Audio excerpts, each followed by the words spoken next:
Le PS a désigné ses candidats pour les prochaines législatives. 180 bénévoles à Évry pour le Téléthon et des centaines d'autres sur le département de l'Essonne. Deuxième édition du festival Bulit à Athis-Mons. Le développement, Patrice Arditi.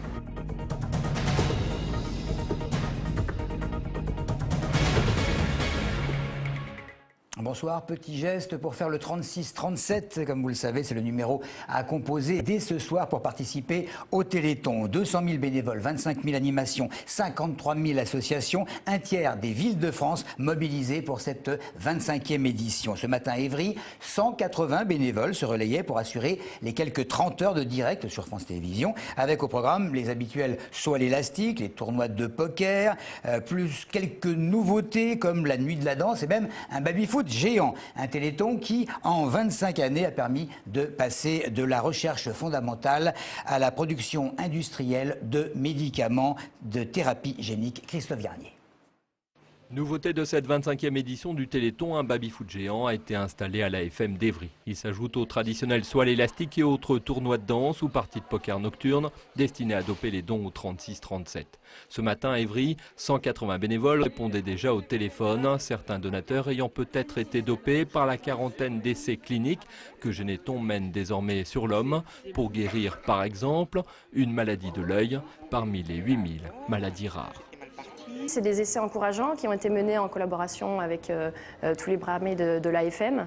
Voilà, les essais démarrent maintenant, on en attend beaucoup et les premières analyses, en tout cas sur les animaux, ont donné des résultats encourageants. Donc on espère que ça va être un projet porteur.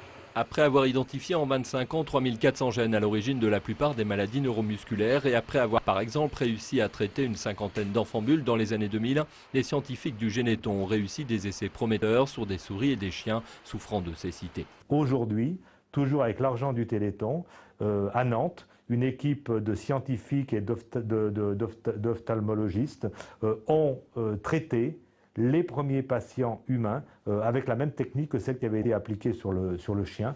Et on attend les résultats pour dans quelques mois. Une souris qui pèse 20 grammes, un homme qui en pèse 70.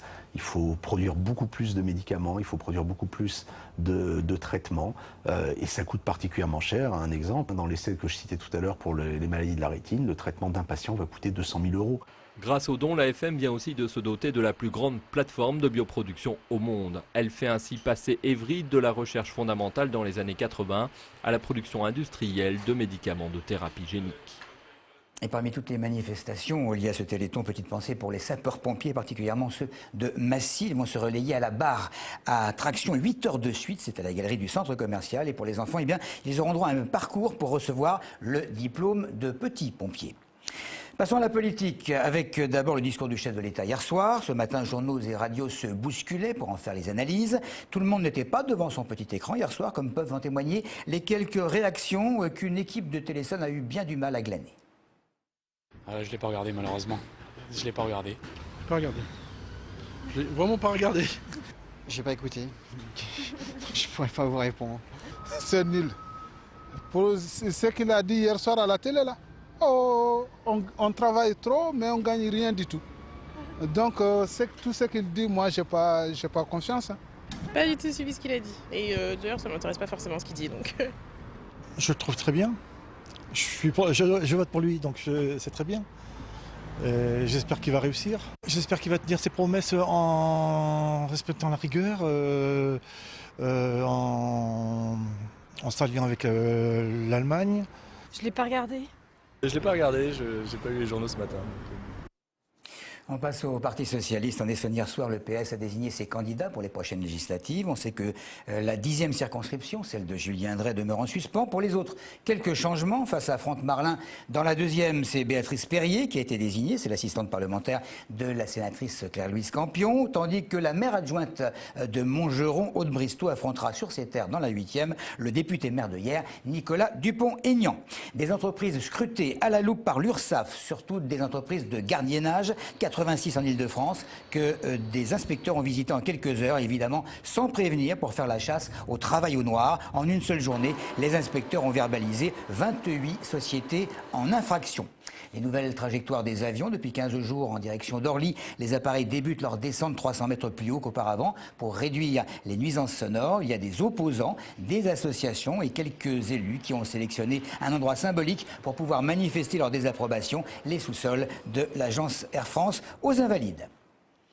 Celui qu'on surnomme le prédateur des bois est évidemment toujours activement recherché, fortement suspecté d'un certain nombre de viols de jeunes filles sous la menace d'un couteau. Il demeure introuvable. Les enquêteurs se demandent si durant quelques années d'interruption de ces méfaits, il n'aurait pas fait de la prison. Un suspect a quand même été interpellé hier pour diverses vérifications, mais il a été relâché. Et puis l'arrestation de 7 personnes, 3 femmes, 4 hommes, soupçonnés de trafic de voitures. C'est en Belgique que le gang volait des cartes grises. Il leur suffisait ensuite, avec de faux certificats, de se faire délivrer de vraies cartes grises françaises. Les malfaiteurs dérobaient donc ensuite des voitures du même type que ceux indiqués, évidemment, celles sur les cartes grises en question. Ils pratiquaient en Essonne, mais également dans les Hauts-de-Seine et les Yvelines. On passe au festival Bulit. Il a débuté ce soir et il va se poursuivre jusqu'au 9 décembre pour sa seconde édition. Il met à l'honneur, évidemment, la bande dessinée et le film d'animation. Une exposition sur la bande dessinée numérique est d'ailleurs visible tout ce mois à la médiathèque Simone de Beauvoir et c'est à Athis-Mons, Audrey-Coll. Même la bande dessinée se met au numérique. Avec une tablette graphique, le dessin apparaît sur l'ordinateur, tout devient informatique. Cette transformation de la bande dessinée s'explique aussi par l'explosion des blogs BD sur Internet.